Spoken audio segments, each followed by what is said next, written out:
quando precisarem falar, fazer alguma pergunta ou coisa assim, tá? Se você apertar uma vez, ela vai aparecer como levantada. Se você apertar de novo, ela abaixa a mãozinha, tá? Existe também ali um chat para que vocês podem escrever, tá? Podem fazer perguntas por escrito, dúvidas por escrito, então fiquem à vontade. Só para ficar mais fácil para mim, para eu administrar aqui, eu vou deixar as perguntas para o final, tá? Então, porque fica um pouco complicado de eu ir abrindo e atendendo e voltando para a apresentação. Então, se vocês quiserem ir deixando perguntas para não esquecer ao longo da apresentação pelo chat, pode deixar escrito, aí depois eu leio elas todas no final, ou se quiserem ir anotando aí, e depois a gente troca uma ideia logo que acabar, tá? Então, vamos lá. Acho que espero que esteja todo mundo vendo a minha tela.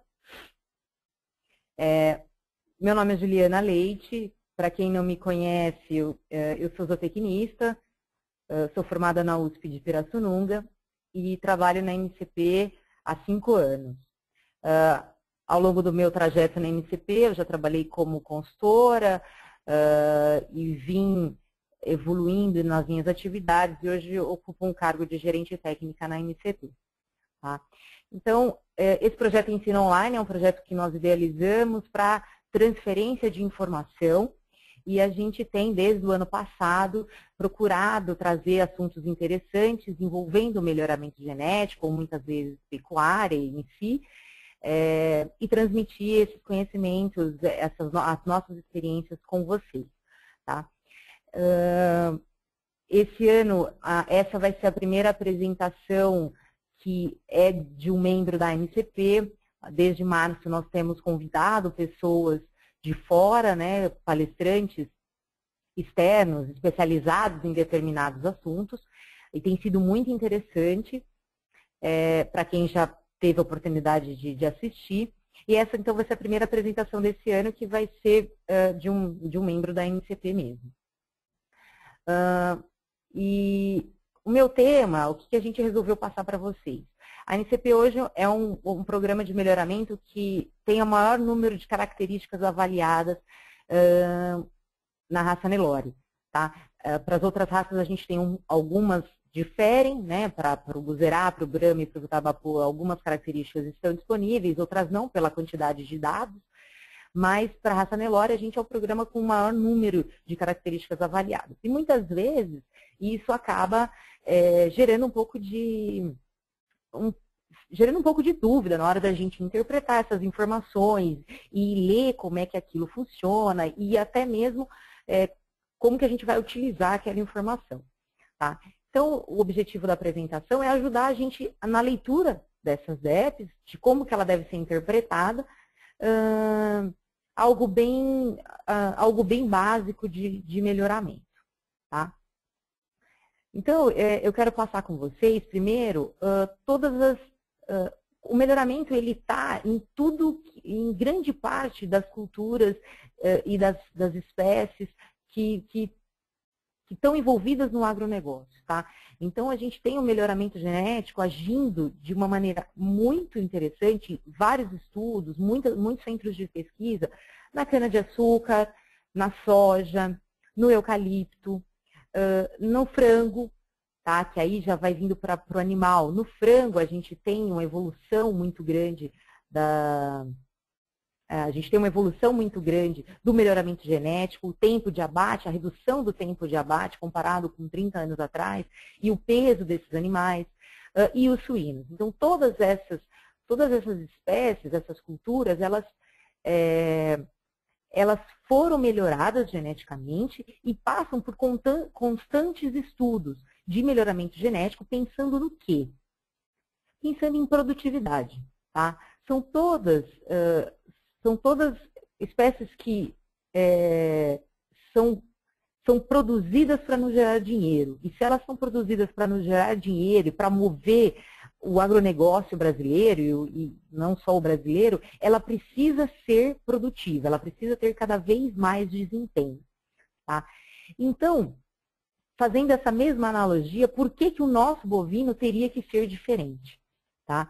Então, o melhoramento genético do bovino, pelo menos via ANCP, ele está disponível desde 1988, tá? Então faz 26 anos que existem DEPs, que existem ferramentas de avaliação genética para promover o melhoramento genético dos bovinos, no nosso caso, especificamente de 4 raças zebuínas.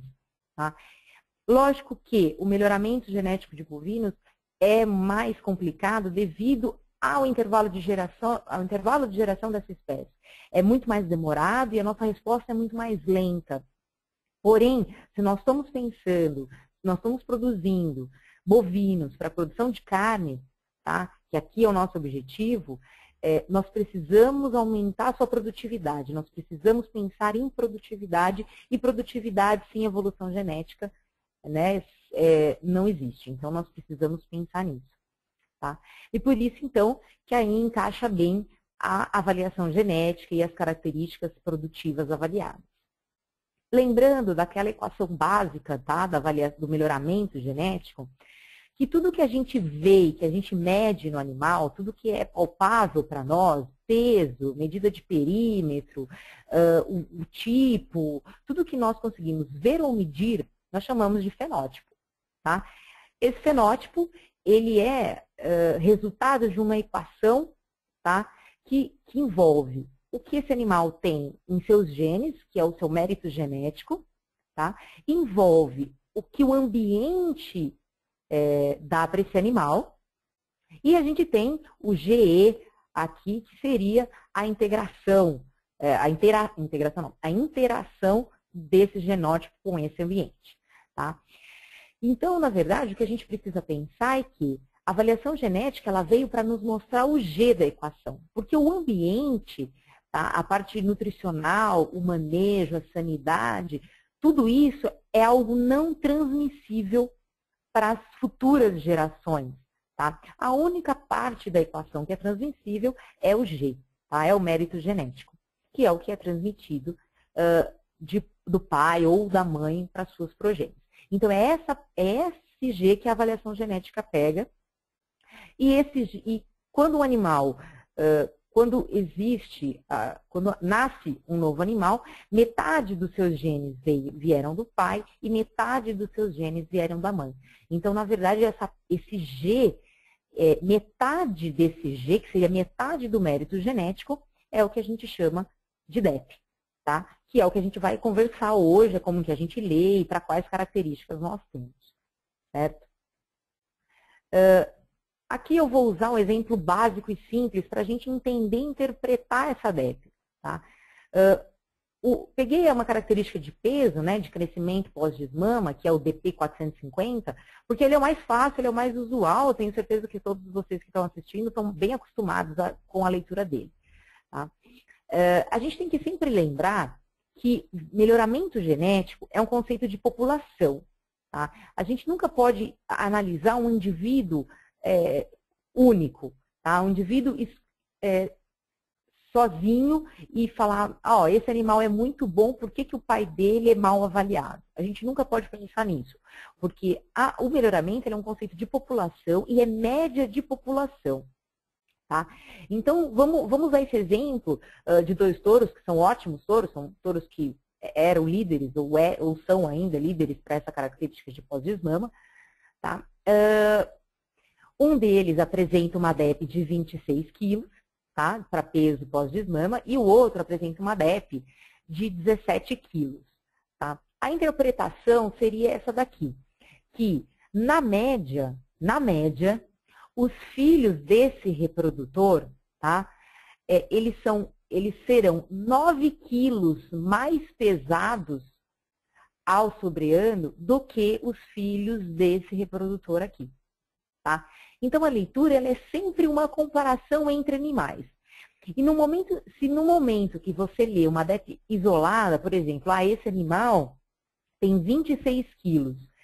Se você não está fazendo uma comparação com outro animal, você está fazendo uma comparação com uma base zero, tá? Então, se ele falar, esse animal produz 26 quilos, quando comparado com uma base zero, tá? Quando é comparado com outro animal, a diferença média é de 9 quilos, tá?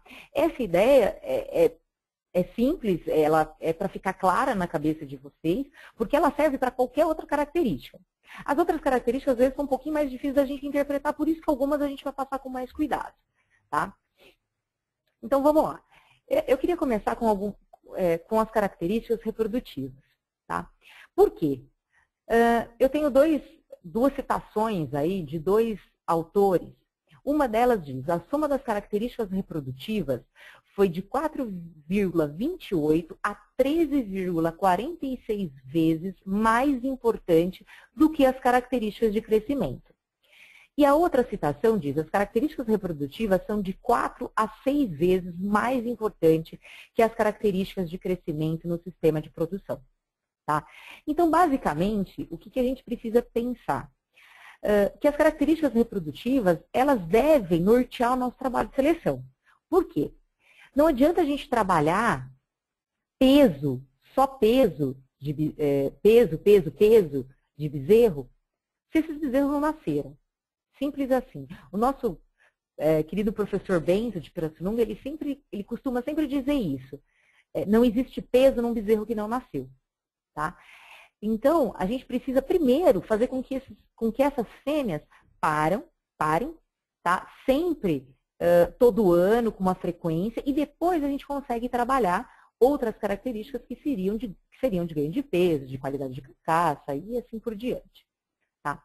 Então, eu deixei destacado embaixo, em vermelho, que o mercado quer uma fêmea precoce que permaneça produtiva por vários anos na fazenda.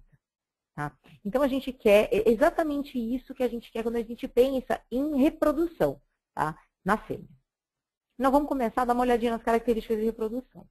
A característica mais facilmente trabalhada e a mais utilizada pela maioria dos criadores e que está totalmente relacionado à precocidade e à fertilidade é as medidas de perímetro escrotal, tá? Que nós disponibilizamos em duas idades, 365 e aos 450 dias. Tá? As medidas de perímetro escrotal, elas possuem uma associação genética. Elas possuem uma associação genética. Deixa eu só ver quem que... Rapidinho. Se alguém tinha me chamado aqui. Bom, vamos lá. Então, elas possuem uma associação genética com as características de precocidade sexual e fertilidade. Tá? Ela não é uma característica em que a gente não faz seleção direta para fertilidade, para precocidade com essa característica. Tá? Ela é uma forma indireta, ela é associada positivamente com essas características de precocidade. Tá? E ela é expressa em centímetros, tá? Da mesma forma que a gente mede o testículo dos animais, certo? A DEP ela é expressa em centímetros. Por que hoje ela é mais utilizada e ela vem sendo utilizada pela NCP desde que a NCP começou os seus trabalhos? Desde 1988, a gente já tem por obrigação, dentro do programa, a medida de perímetro escrotal. Porque ela é fácil de ser medida, tá? Assim como a gente mede peso na balança, a gente consegue medir o perímetro escrotal com uma fita padrão, tá? E ela é uma característica que responde bem à seleção. Então, a gente pode dizer que ela tem alta herdabilidade. Tá? Só fazendo um parênteses entre da herdabilidade da característica, a herdabilidade é o quanto dessa característica é transmissível para as próximas gerações. Tá? Então, características que são muito influenciadas pelo ambiente, que é difícil a gente separar aquele G do E, lá daquela primeira equação, elas normalmente possuem uma herdabilidade mais baixa. Tá? Já as características que têm alta herdabilidade, o processo de seleção responde melhor, elas são mais transmissíveis para as próximas gerações, para os seus filhos. Tá? Então, o perímetro escrotal ele acaba sendo uma característica interessante por ter esse link com a precocidade, com a fertilidade, ter alta herdabilidade, ser fácil da gente medir. Então, assim, Lógico que ela foi a grande benfeitora da evolução em termos de precocidade e fertilidade que nós tivemos nos primeiros anos. Hoje a gente já tem rebanhos e características especializadas em precocidade sexual de forma direta, que até a gente vai falar um pouquinho. Tá? Passando essa característica,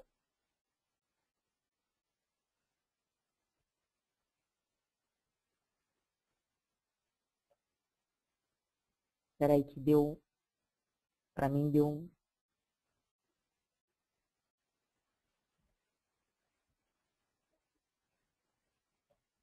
Aí, foi.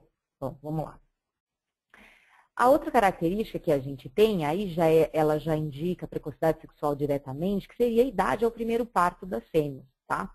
Então, ela indica a precocidade sexual, ela influencia na produtividade e na eficiência. O que parou? Eu não mexi em nada, tá? Não tá escutando? Ó, o que tá no cabo.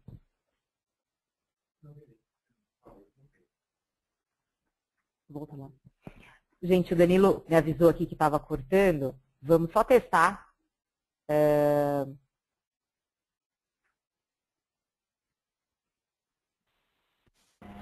Oi, Daniele.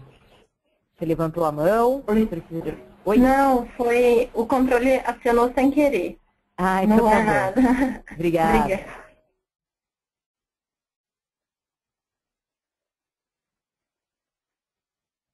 Danilo, me responde se voltou. Unmuted. Por favor. Está me ouvindo bem?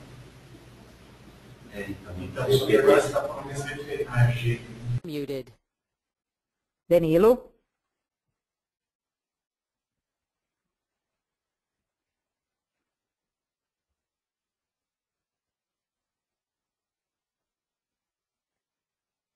Legal, bom, vamos lá.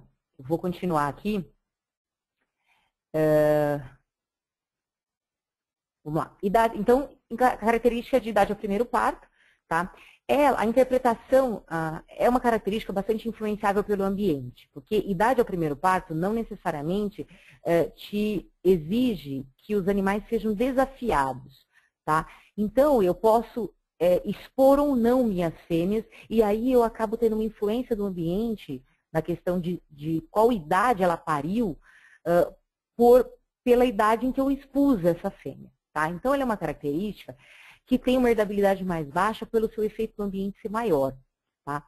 Mas, de qualquer forma, qual que é a interpretação que nós temos dessa característica? Então, algumas características eu vou fazer esse desenho para a gente conseguir entender melhor. Tá? Então, por exemplo, eu peguei o touro A, que tem uma DEP de idade ao primeiro parto de menos 3,16 meses. Tá?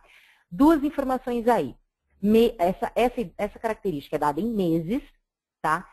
E o que mais nos interessa é que quanto mais negativa ela for, melhor. Por quê?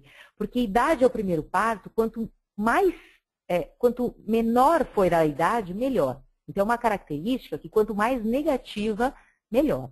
Então, eu peguei o líder do nosso sumário, que tem uma DEP de menos 3,16 meses, e um outro touro, não tão bom para essa característica, que tem idade ao primeiro parto de positivo 0,76 meses.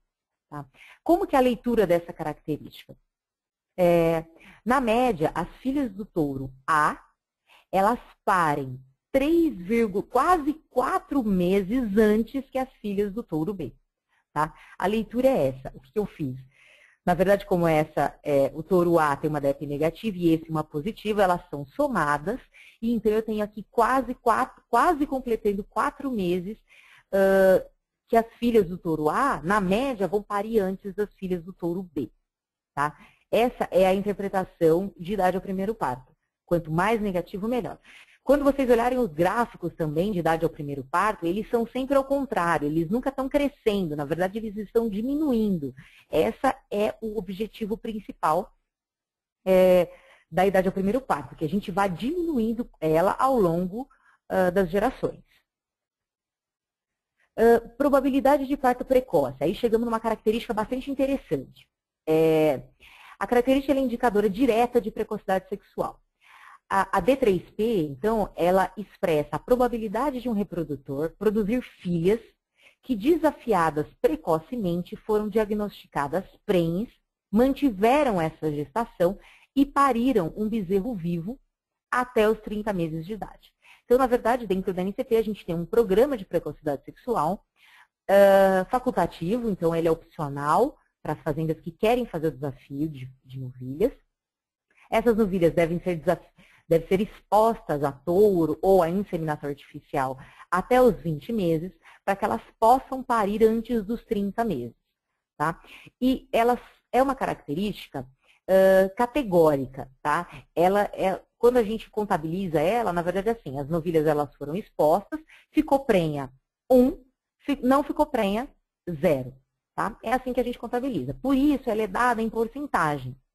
Tá? Qual que é o correto quando você faz o desafio de novilhas?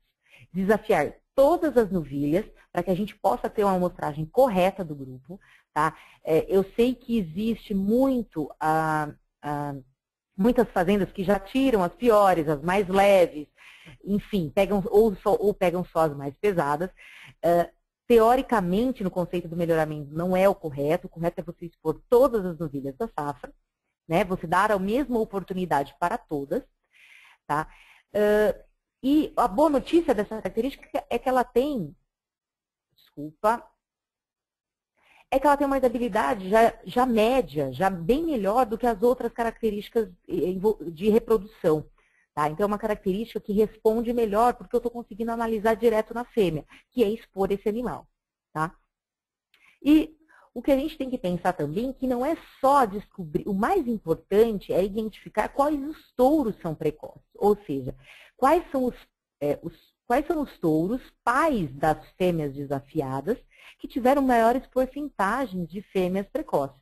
Tá? Porque identificar uma fêmea precoce, a transmissão dessa genética dentro do nosso rebanho, ela é muito mais lenta do que se eu identificar um touro precoce, e aí sim eu conseguir transmitir multiplicar essa genética através da inseminação com um número muito maior de animais nascidos, tá?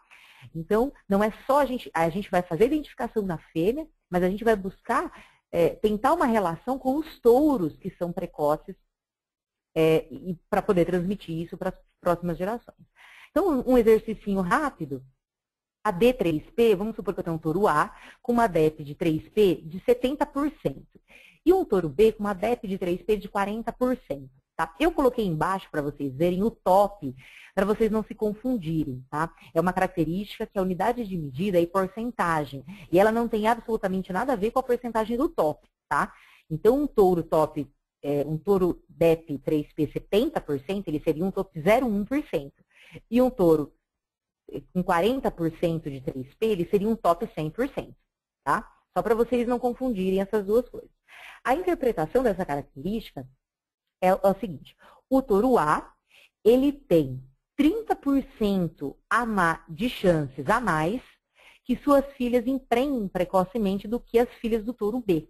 Tá? Então, na média, os filhos do touro A, as filhas, ela tem 30% a mais de chance de que suas filhas emprenhem precocemente do que as do touro B. Tá? Essa interpretação da 3P é uma característica bastante interessante. É o que eu falei, existem rebanhos especializados que fazem desafio e identificação dos touros precoces. O desafio de feminino, ele exige um manejo adequado na fazenda, um sistema mais controlado, não necessariamente só de ambiente, mas ele exige um manejo diferenciado.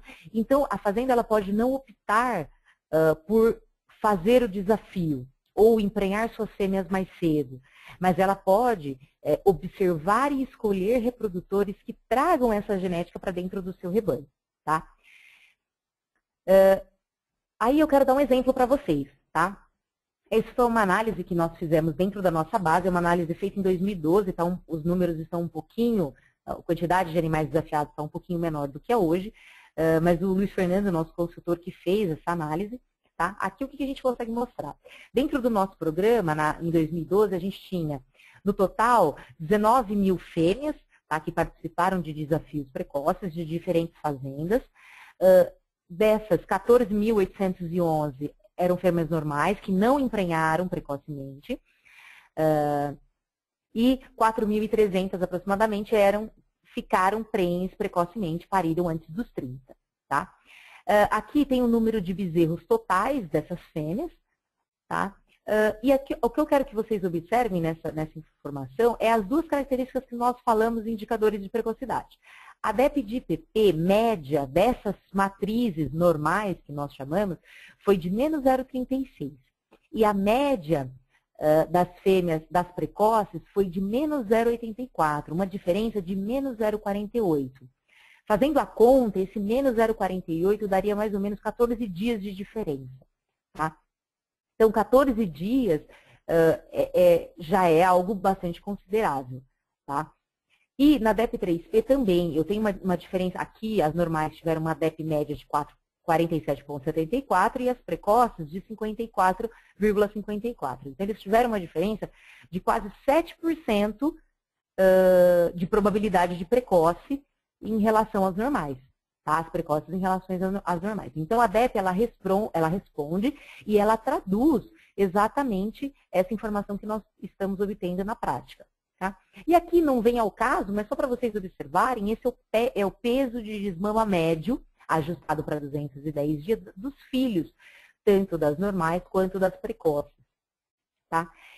Isso daqui são dados nossos, dados da MCP, e aqui você pode ver que não existe diferença significativa de peso de desmama. Isso normalmente é um assunto que o pessoal sempre leva à tona, que é de, mas ela vai parir precocemente, o bezerro vai ser mais leve, não sei o quê. Enfim, sempre tem N desculpas, e a gente tem aqui uma informação dentro da nossa base aí de quase 20 mil dados, hoje a gente pode até atualizar essa informação, e não existe diferença significativa no peso de desmama desses animais. Tá? E aqui também tem uma analogia com o perímetro escrotal. Tá? Primeiro, a gente tem outro assunto também. A ideia de fazer a precoce é ter um bezerro a mais. Existem alguns criadores que dizem que desistiram do trabalho de precocidade por falar que acabam tendo prejuízo, na verdade, porque essa fêmea não reconcebe, e aí eu acabo não tendo esse bezerro a mais que eu gostaria. Na verdade, esse aqui é o número médio de filhos das fêmeas normais, elas tiveram em média 2,54 filhos antes de serem descartadas, e essa daqui é as de precoce. 3,88 filhos na média antes de serem descartadas. Tá? Então, está mostrando que as precoces, em média, sim, elas têm mais filhos do que as normais. Tá? E tem também um trabalho do professor Joanir, que até foi apresentado num dos seminários da MCP, que fala também que a porcentagem de fêmeas que permanecem no rebanho, analisando a característica de stayability, ela é maior nas precoces do que nas normais. Tá?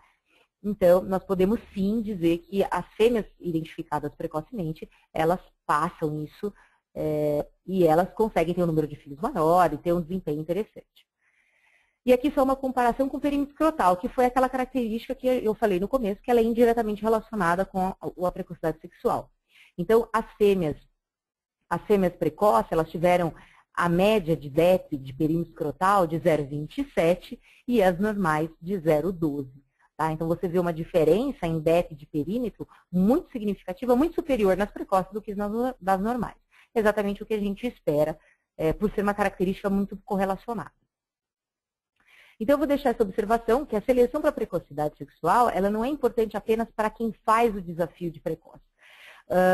Vamos supor que você não quer desafiar suas novilhas, mas você pode usar essa genética. Então, as novilhas precoces, elas poderão emprenhar mais cedo, dentro da sua estação normal de 2 anos, facilitando a reconcepção na estação seguinte e te deixando os melhores bezerros, que são os bezerros que nascem mais cedo na estação.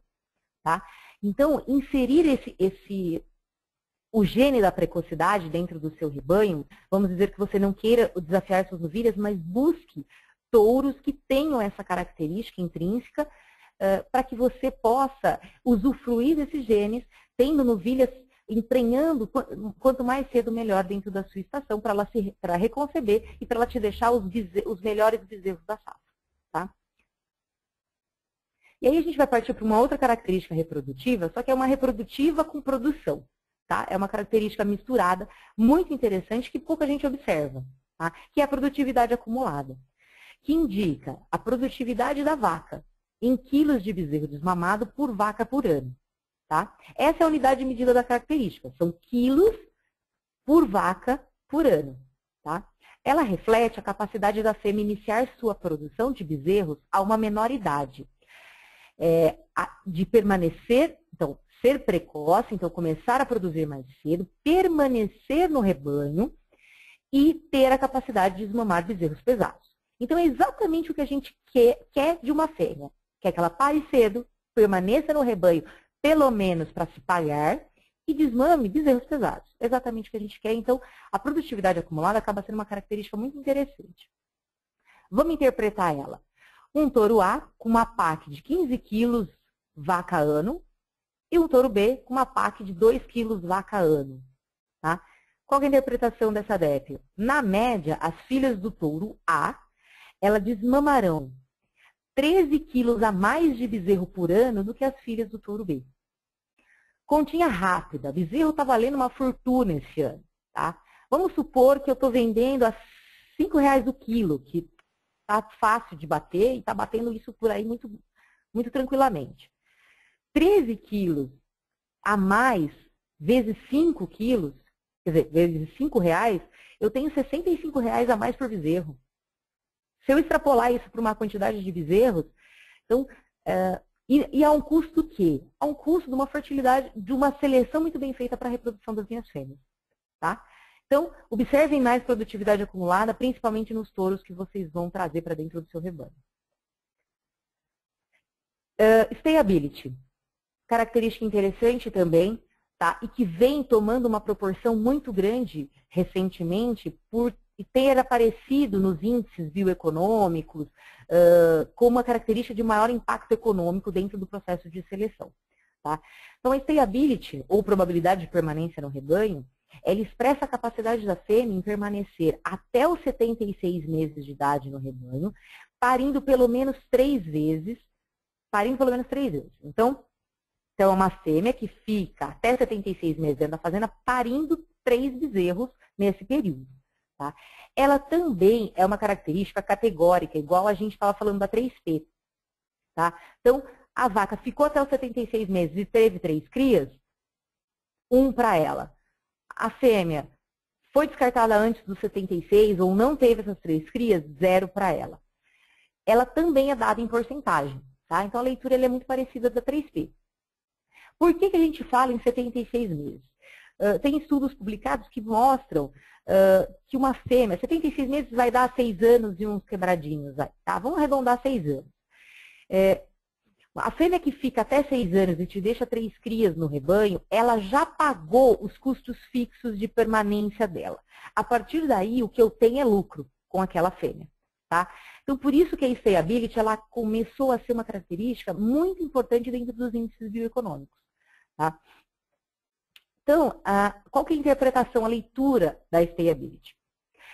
Um touro A com uma stay de 70% e um touro B com uma stay de 40%. Eu pus o top embaixo de novo, só para lembrar vocês da mesma coisa que a gente lembrou lá na 3P, tá? Que é um animal com uma stay de 70%, ele é top 0,1%, tá? Então, não confunda essa informação. E a interpretação dessa característica?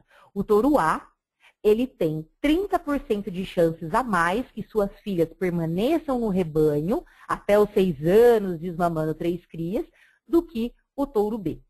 Tá? Então, a stayability, ela tem aparecido aí de uma forma bastante interessante para vocês observarem também ao escolherem seus touros. Período de gestação, uma característica pouco selecionada, na verdade, mas tem sua importância, tá? Bezerros nascidos em gerações mais curtas, eles têm menor peso ao nascer, diminuindo a chance de ocorrência de partos expostos. Além disso, quanto menor for o período de gestação, maior é o período que para a matriz se recuperar e para produzir e para reconceber, né, para conseguir produzir uma cria por ano. Tá? Então, aí ela funciona igual a IPP, só que ela é dada em dias, período de gestação é dado em dias, tá? E eu quero sempre buscar DEPs negativas, que seriam dias a menos de gestação, tá? É uma característica mais complicada de selecionar, pouco analisada, tá? Mas ela existe e a gente tem que pensar um pouquinho nisso sim. Vou passar um pouco rápido pelas características de... Terminamos as características reprodutivas, extremamente importantes. Vou passar para as características de crescimento, que elas são... Mas vou passar mais rápido, tá? Só que a gente não pode deixar de pensar no crescimento. Por quê? Porque nós trabalhamos com gado de corte, e o gado de corte no Brasil, ele é remunerado em arrobas ou quilos, tá? Então, a gente não pode deixar em momento nenhum de pensar em seleção de peso. A gente tem que continuar mantendo o que a gente conseguiu ou melhorando, tá? Mas porque a gente trabalha com gado de corte. Os pesos básicos, os pesos pré-desmama, que são peso de 120 dias e peso de 210 dias, expresso em quilo, é aquele primeiro exemplo que a gente deu, tá? É o período pré-desmama. E o peso no período pós-desmama, que é o 365 e o 450 dias, também expresso em quilos. Esse é básico, vocês estão muito acostumadas, eu vou passar reto por eles. Vamos falar um pouquinho de peso adulto, tá? Todos os pesos, todas as características de peso estão correlacionadas, tá?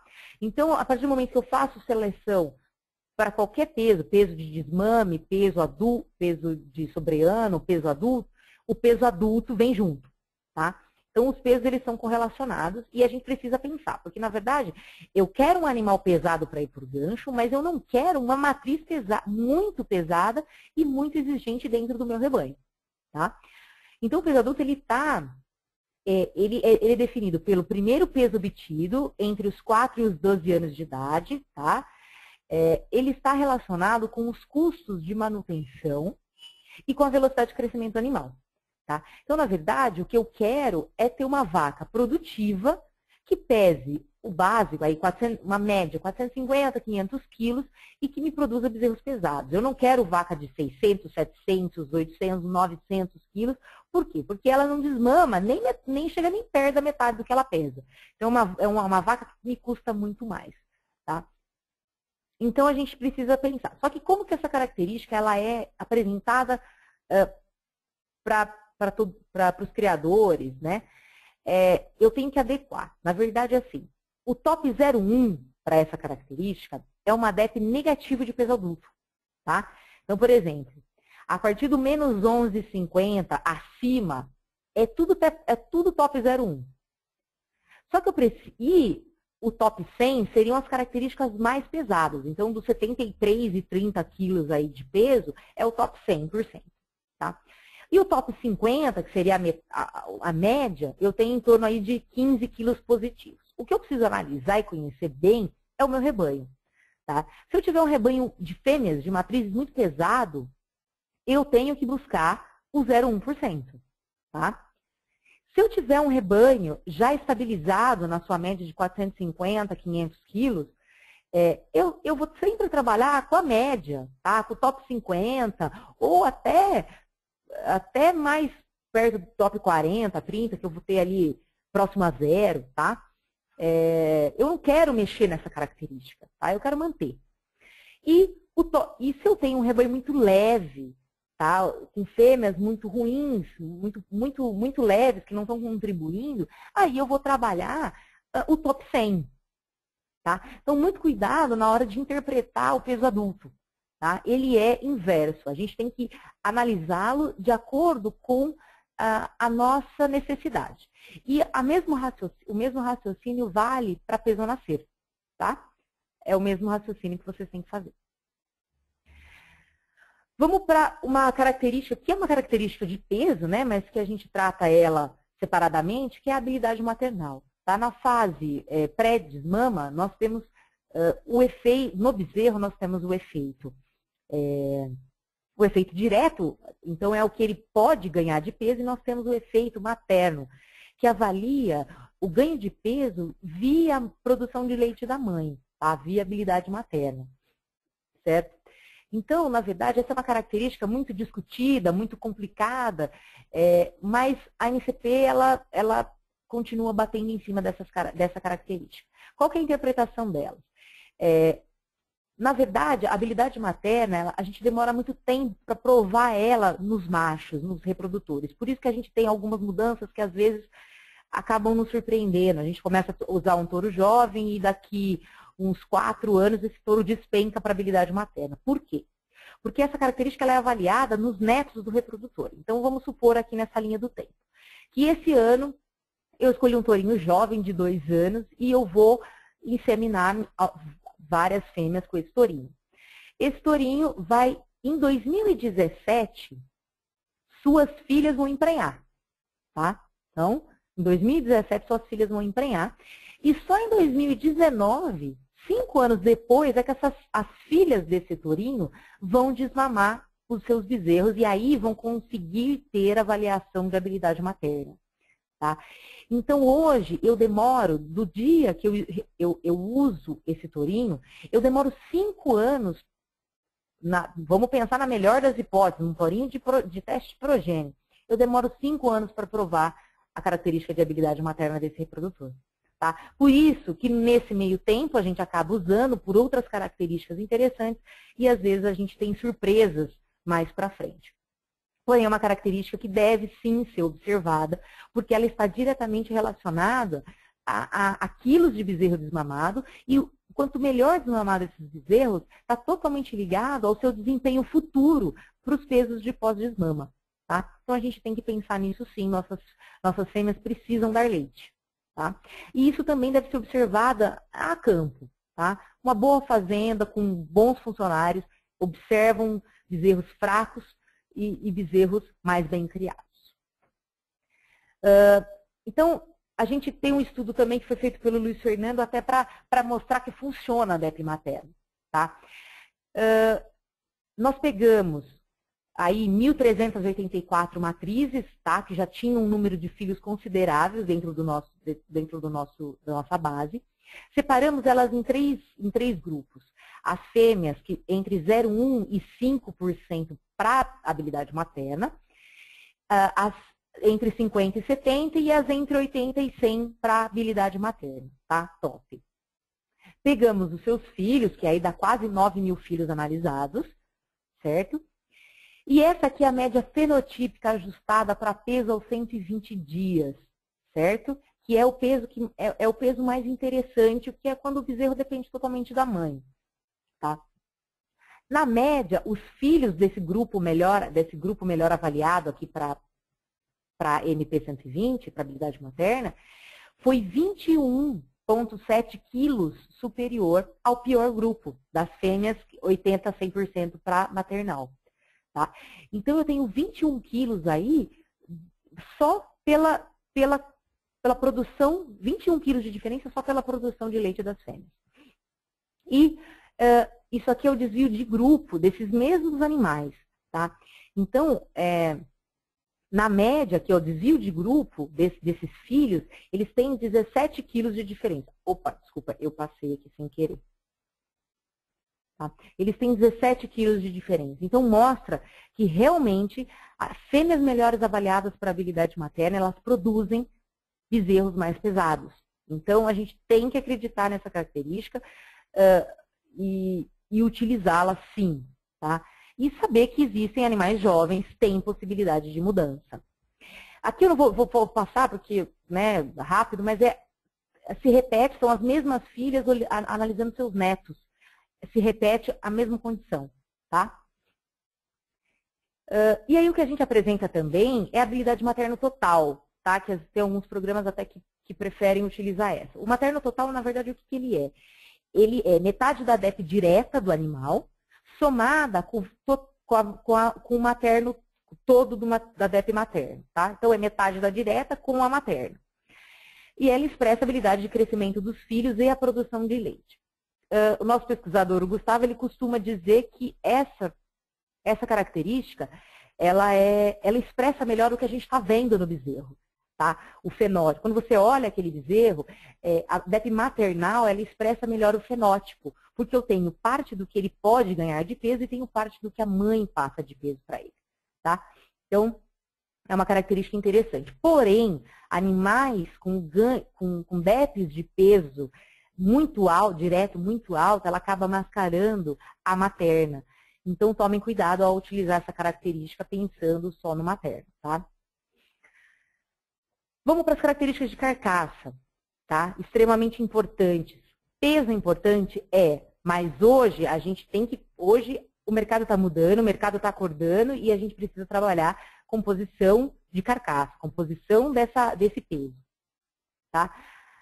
Ultrassom feito em vivo nos animais, tá? Por empresas especializadas que coletam informações de área de olho de lombo, que é a medida do contrafilé, todo mundo já está acostumado com isso.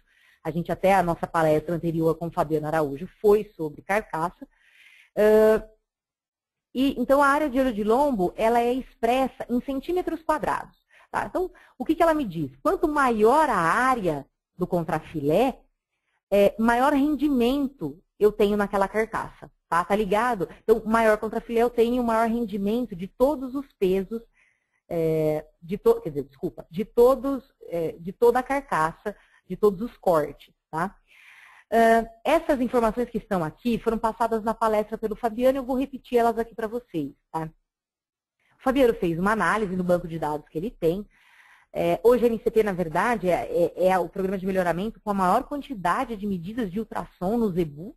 Tá? A gente tem aí 70 mil medidas aproximadamente de ultrassom.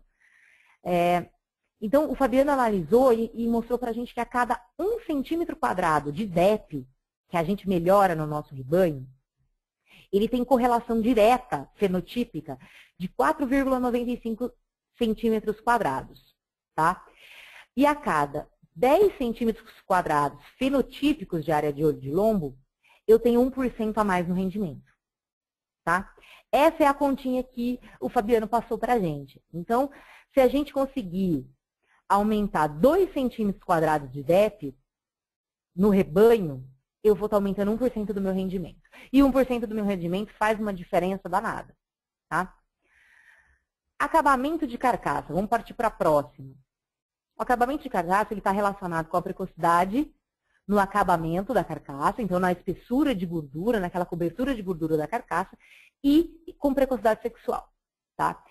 A DACAB, ela é uma DEP composta por 2 medidas, né? Então, quando ela é feita, quando o ultrassom mede, ele mede a espessura de gordura na garupa, que é na ponta da picanha, e a espessura de gordura entre a 12ª e a 13ª costela, que é a espessura em cima do contrafilé. A MCP, o que ela faz? Para ficar mais fácil a leitura para o criador, a gente junta essas 2 características e apresenta a CAB para vocês. Essa característica ela é dada em milímetros, tá? Então, são milímetros de gordura.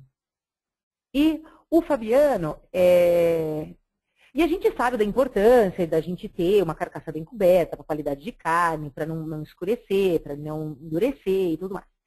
O Fabiano passou para a gente que a cada 1 milímetro de DEP, de ACAB, que a gente melhora no nosso rebanho, a gente tem um acréscimo de 3,82 milímetros reais, tá? Fenotípicos.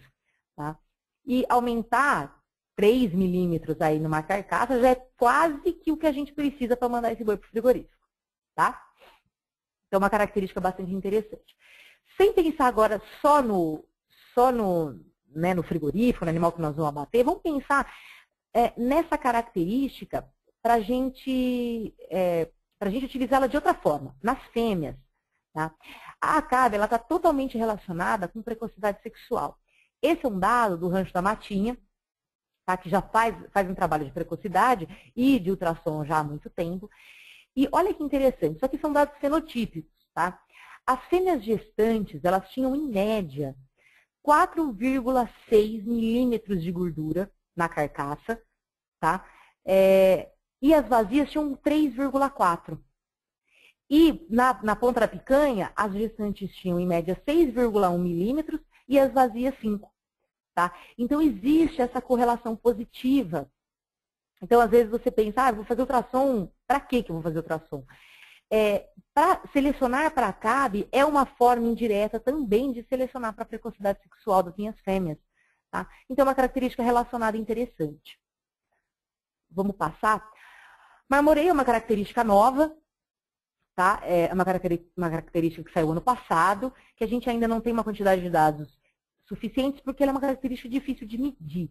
Tá? Então, na verdade, o que ela mede? Ela mede a quantidade de gordura intramuscular presente no contrafilé. Tá? E ela é dada em porcentagem, então seria porcentagens de quantos por cento de gordura esse animal apresenta no contrafilé. Ela está muito relacionada à suculência e a sabor da carne. Vamos lembrar que ela não tem nada a ver com maciez da carne. Ela está relacionada à suculência e sabor. Tá? Nós sabemos que uma carne, quando tem uma gordurinha junto, ela é muito mais saborosa do que uma carne que não tem nada de gordura. Tá? Então, o marmoreio, ele é uma medida difícil de se fazer, por quê? Porque eu preciso que os animais eles tenham, pelo menos, ela é a última gordura depositada. Então, eu preciso que esses animais tenham, no mínimo, 4 milímetros de gordura subcutânea para que eles comecem a depositar gordura entremeada, tá? Intramuscular. Então, ela acaba, como a maioria dos nossos animais são medidos a pasto, então eu tenho uma dificuldade grande de medir marmoreio. Bom, vamos lá. Outra característica nova que saiu ano passado foi o peso da carcaça quente, tá? Que é uma característica muito interessante, usado bastante pelo Angus, que é uma característica relacionada, o peso do animal, que é o que a gente realmente recebe no frigorífico. É o peso do animal já abatido, esfolado, eviscerado, antes de resfriar, tá? Então, é o que a gente realmente vai receber do frigorífico, e ela é expressa em quilos, tá? Então, eu selecionando para a carcaça quente, eu estou selecionando diretamente para o meu retorno econômico. Tá? É uma característica recente, mas como ela vem do ultrassom, relacionada ao ultrassom, a gente tem uma quantidade de dados bastante interessante. Tá? Outra característica que é similar a ela é o peso da porção comestível. Tá? Que aí já é os cortes cárneos já desossados. Quantos quilos, né, já sem osso, vamos dizer assim. Essas duas características também dadas em quilos, tá? Ambas são dadas em quilos. Elas vieram de um trabalho feito na USP de Pirassununga que relacionou a ultrassom em vivo com o abate dos animais e conseguiram delinear uma equação. E nós, da NCP, utilizamos essa equação, a gente usa essa equação que precisa do quê? Da medida de AOL, das medidas de espessura de gordura e do peso do animal no dia do ultrassom. Com essas três informações, a gente consegue utilizar a equação e a gente consegue utilizar essa equação e dar essas duas características para o criador. Peso de carcaça quente e peso da porção comestível. Tá? E agora finalizando para a última característica, são as morfológicas. As DEPs morfológicas são características que orientam ao biotipo do nosso animal. A gente sabe que no Nelore, nas raças zebuínas em geral, mas no Nelore a gente tem essa condição muito mais evidente, a variabilidade de biotipo é impressionante. Hoje a gente não consegue decidir por um sêmen apenas pelas DEPs, apenas pela avaliação, como muitas vezes o pessoal do Angus faz, tá? A gente precisa ver o animal, a gente precisa saber se ele é muito grande, se ele é muito pequeno, para eu poder acertar o biotipo que eu estou buscando dentro do meu sistema de produção. Tá? Essas avaliações morfológicas, elas são analisadas, utilizam o EPMURAS, tá? Que é uma metodologia usada pela BCZ também, para descrição, enfim, amplamente utilizada. O EPMURAS, só que a gente usa de uma forma diferenciada. Primeiro, a gente usa apenas o EPM para gerar DEPs, tá? E eles são feitos sempre dentro de grupo. Assim como a gente pesa os animais e vocês, criadores, obrigatoriamente têm que mandar em que grupo estavam, em que dia que foi pesado, para fazer uma análise dentro de grupo, o EPM é a mesma coisa. Tá? Dentro de um grupo, a gente tem que buscar a variabilidade genética, tá? nas avaliações, e elas devem ser sempre em relação ao grupo. Então, ou seja, todo mundo, acho que vocês estão familiarizados, que o EPM varia, de scores, varia de 1 a 6. Tá? Então, por exemplo, dentro de um grupo, por pior que o grupo seja, ele tem que ter um 6 para as características e ele tem que ter um 1. E um outro grupo, por melhor que ele seja, ele sempre vai ter que ter um 1 para qualquer uma dessas características. Eu tenho que buscar variabilidade dentro desse grupo. Tá? Então, existe uma metodologia, não é um EPM descritivo, ele é um EPM em relação ao grupo que eu estou avaliando. Tá? Essa medida ela é feita por técnicos cadastrados, né, credenciados pela Brasil com Z, técnicos ANCP, enfim. E qual que é a leitura? Também, como é uma característica que tem vindas de scores, ela também é dada em porcentagem, tá? Então, por exemplo, um animal A com... desculpa, eu não sei se... Deixa eu só falar. O E é estrutura, o P é precocidade e o M é musculosidade, tá? Então, se eu tenho 2 touros, um touro A com precocidade ao sobreano de 70% e um touro B com precocidade ao sobreano de 40%. Qual que é a interpretação disso? O touro A tem 30% de chances a mais que seus filhos atinjam o score máximo para precocidade sexual do que o touro B. Tá? É igualzinho, stability igualzinho a 3P.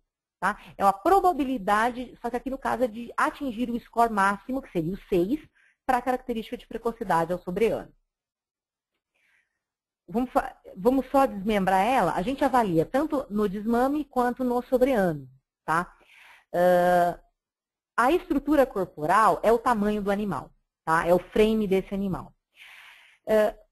Eu quero utilizar esse exemplo aqui desse touro para mostrar para vocês. O top, tanto para E, quanto para P, quanto para M, vai mostrar para vocês sempre os melhores, as porcentagens mais altas, tá? Então, por exemplo, o top 01 vai ser lá 75%, tá? Só que, o que eu preciso pensar para a estrutura? Nem sempre eu quero um animal maior, dependendo do meu sistema de produção. Vamos dizer que eu tenho um sistema de produção a pasto, com a suplementação básica mineral, que passa por uma seca muito grande, enfim.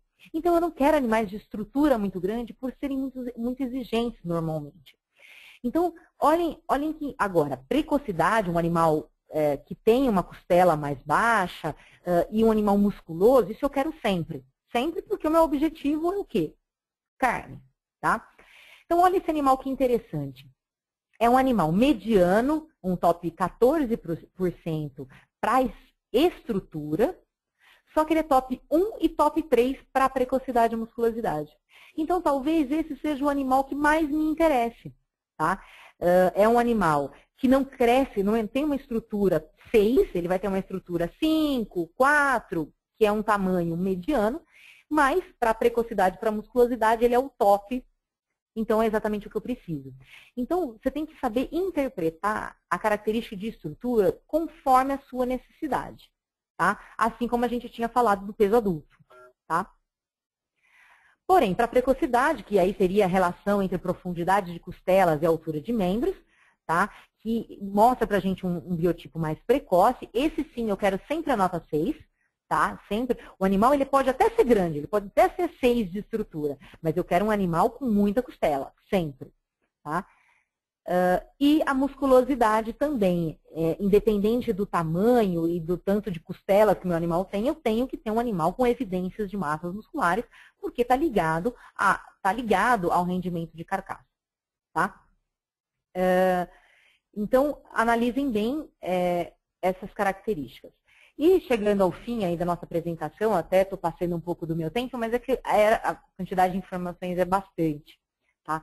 A gente tem para a DEP Genômica, que saiu esse ano, tá? É uma exclusividade aí para os criadores da NCP, que é o valor molecular do Clarified, que é o único produto hoje disponível no mercado, tá? Então, é o valor molecular do Clarified introduzido junto com as demais informações para gerar a DEP, tá? Aí, como tem a informação do marcador molecular, a gente começa a chamar de DEP genômica, tá? Mas nada mais é do que uma informação adicional do que a gente já tem dentro da DEP, tá? E quais as características que está disponível hoje? Idade a primeiro parto, período de gestação, habilidade materna, as duas idades, tanto aos 120 quanto aos 210, a produtividade acumulada, stayability, probabilidade de parto precoce, todos os pesos, 120, 210, 365 e 450, perímetro escrotal, ao ano e ao sobreano, área de olho de lombo, acabamento de carcaça, estrutura corporal ao desmame e ao sobreano, precocidade ao desmame e ao sobreano, musculosidade ao desmame e ao sobreano e altura. Essas são as características que estão disponíveis também a genômica, tá? Hoje, quando você analisa o site da NCP, se as características elas têm esse G depois do nome, elas são genômicas, se não tem, elas são tradicionais. Tá? Mas elas hoje é tudo uma avaliação única, tá? Os animais que foram genotipados, ele tem uma DEP genômica, os que não foram permanecem com sua avaliação tradicional. Vantagem da DEP genômica é o aumento de acurácia bem considerável que nós temos, principalmente para as características reprodutivas, tá? E habilidade materna, que são as mais difíceis da gente provar. Quero deixar uma observação para vocês. Frequentemente a gente fala de touros, a gente publica sumários de touros e tudo envolve touros. Mas nós precisamos, dentro de um processo de seleção, fazer reposição de fêmeas. Selecionar e repor fêmeas, boas fêmeas. E não é descartar apenas fêmeas que falharam na estação. É descartar fêmeas que desmamem bezerros fracos, descartar fêmeas pior avaliadas, para que eu possa ter, não ficar só fazendo acasalamento corretivo com touro bom. Tá? Eu vou mostrar esses dois gráficos para vocês terem uma ideia de comparação. São duas fazendas reais, participantes do nosso programa. Essa fazenda aqui, claramente, a linha vermelha é a média dos touros, utilizada em cada safra. A linha verde é a média das mães de cada safra. E a linha azul é a média da progênie nascida de cada safra. Tá? Então, você vê, quando eu tenho bons touros e boa seleção, uma boa base de fêmeas, a média dos meus filhos é muito maior. Quando eu tenho touros muito bons, mas nada de seleção no meu rebanho de matrizes, eu sempre vou ter uma progênie mediana. Tá? Vamos lembrar que um produto é feito de metade da mãe e metade do pai. Tá? Então, a influência de ambos é igual. Então, nós precisamos fazer seleção de fêmeas, assim como fazemos seleção de machos. Tá? Concluindo, no processo todo de seleção, você precisa começar com o seu objetivo, você tem que saber o que você quer fazer com o seu rebanho. A partir dos objetivos, você determina seus critérios, quais características e qual tipo de seleção vai te levar ao teu objetivo. Inicie o processo de seleção sempre pelas características básicas, reprodução, peso, e a partir de então, quando você conhece seu rebanho, você tem uma evolução naquelas características, você inclua novas características no seu processo. Tá? Essa seria a forma mais fácil de você não ter um descarte tão grande de uma vez só. Seleção de fêmeas por avaliação genética, é o que eu já comentei. Utilize sempre touros jovens, tá? Princípio do melhoramento. Uma safra é sempre melhor do que a anterior. Então, vamos procurar usar em parte do nosso rebanho touros jovens, próprios ou de outros.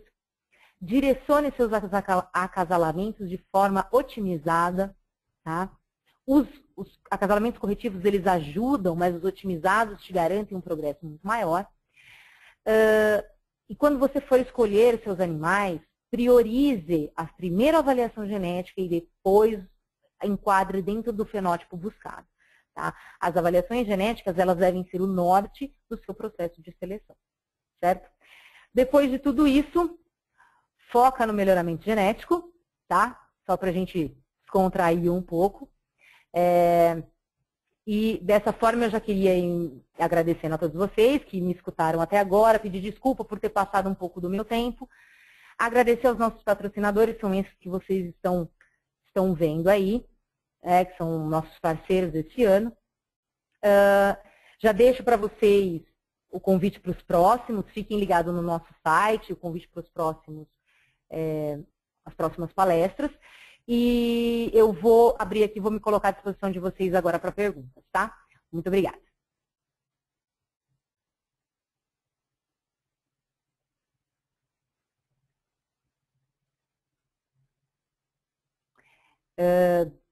Douglas, eu tenho uma pergunta aqui via... deixa eu abrir o negócio do... Um minutinho só para a gente conseguir. Aqui, vamos abrir. Douglas, abrir seu microfone, vou ler tua pergunta aqui.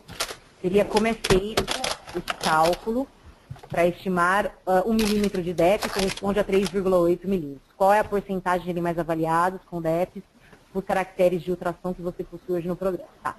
Esse cálculo, na verdade, é uma análise de regressão que é feita com esses dados, tá? Que é uma plotagem, até se vocês quiserem entrar a gente tem essa apresentação do Fabiano gravado no YouTube, então você pode entrar no YouTube da NCP, lá ele explica certinho e ele mostra o gráfico, tá? Eu não coloquei ele aqui para não gastar tanto o nosso tempo, mas lá no YouTube você consegue ver a apresentação do Fabiano, e ele mostra certinho a regressão que ele fez para conseguir relacionar a ADEP com o ganho fenotípico.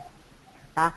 E a sua segunda pergunta é quantos animais avaliados a gente tem. Ó, no último sumário publicado, lá no fim do sumário, a gente sempre coloca os nossos dados fenotípicos. Tá?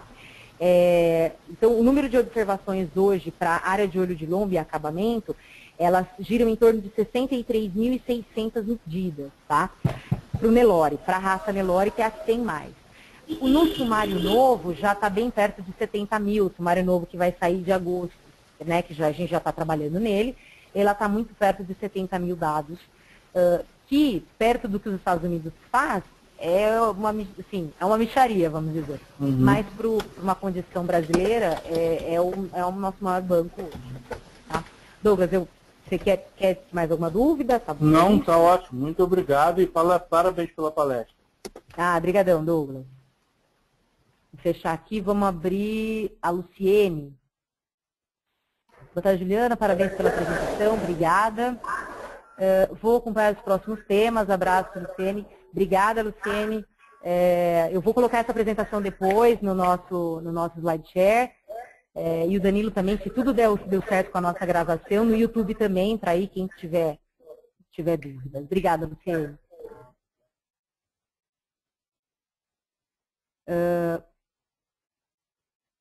Pessoal, não chegou perguntas mais aqui. Para mim, se alguém... peraí que eu tenho... Peraí, tem umas mãozinhas levantadas aqui. Um minutinho. Opa.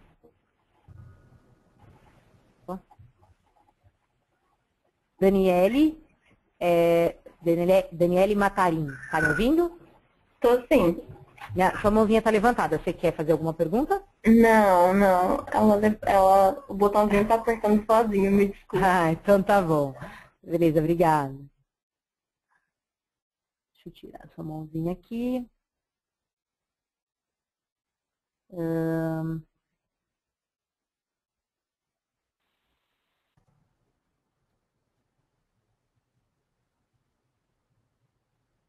Lauro, a sua mãozinha, eu abri seu microfone, a sua mãozinha também está levantada. Alguma pergunta? Não, até a minha mãozinha estava abaixada aqui, mas eu parabenizo aí pela apresentação, foi muito útil. Eu agradeço e não tenho pergunta. Obrigada, Cláudio. Obrigadão. Deixa eu ler alguma coisa que chegou aqui. Seu José Eduardo Mata, excelente palestra, muito obrigada, até a próxima. Obrigada, doutor, espero que tenha ajudado, nos encontramos em breve. O Lene Santana deixou a pergunta assim: qual é a confiança que podemos ter na característica habilidade materna? Lene, é o seguinte, é o que eu comentei com vocês. Ela é uma característica que para animais jovens ela é bastante complicada e é uma das características que mais oscila dentro dos touros normalmente, tá? O que a gente pode falar em termos de confiança é o intervalo de confiança das DEPs, que você vai encontrar no sumário da NCP. Nesse sumário de agosto, ele está na página, quer ver, vou até te falar, está na página 9, que é o intervalo, que é a possível mudança da DEP. Ali é o mais próximo do que eu posso te falar em termos de confiança, tá? Ali ele vai te dar, pela acurácia, o quanto que aquela DEP pode variar, certo? Então, ela é uma característica complicada para animais jovens. A partir do momento que eu começo a ter netos e que esses touros têm uma acurácia aí para cima de 50, 60, aí eu já posso com certeza acreditar nessa informação. Tá? Ela já me dá algo muito mais próximo da realidade. Tá? E esses touros que hoje são... esses touros hoje provados para leite, por exemplo, o Quark, o Rambo, esses touros 100% de certeza naquilo que a DEP está te mostrando. Tá? Então, e o que está nos ajudando com a habilidade materna hoje? É a DEP genômica. Tá? A DEP genômica ela tem passado touros jovens, sem filhos nenhum, que normalmente teriam uma acurácia de 15%, ele está passando para 45%, 48%. Tá? Então, a DEP genômica tem auxiliado bastante a nossa decisão em termos de habilidade materna. Tá? Lene, eu vou abrir seu microfone. Eu te respondi, você quer completar alguma coisa? Oi, estou te ouvindo.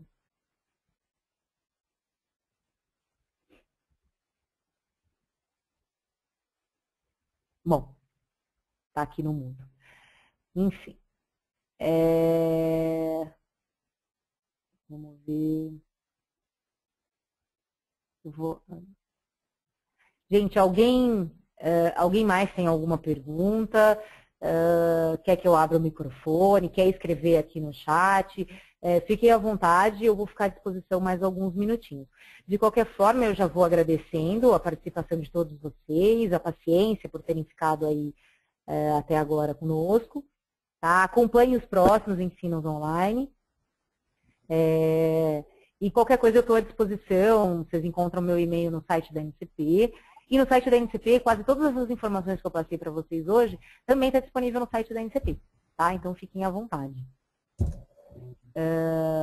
O Fábio está me mandando parabéns pela palestra, me mandando um abraço. Fábio, obrigada pela atenção, que bom, espero que eu possa ter ajudado vocês.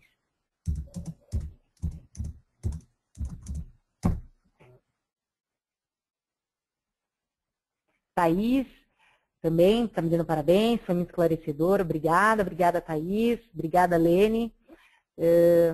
Bom,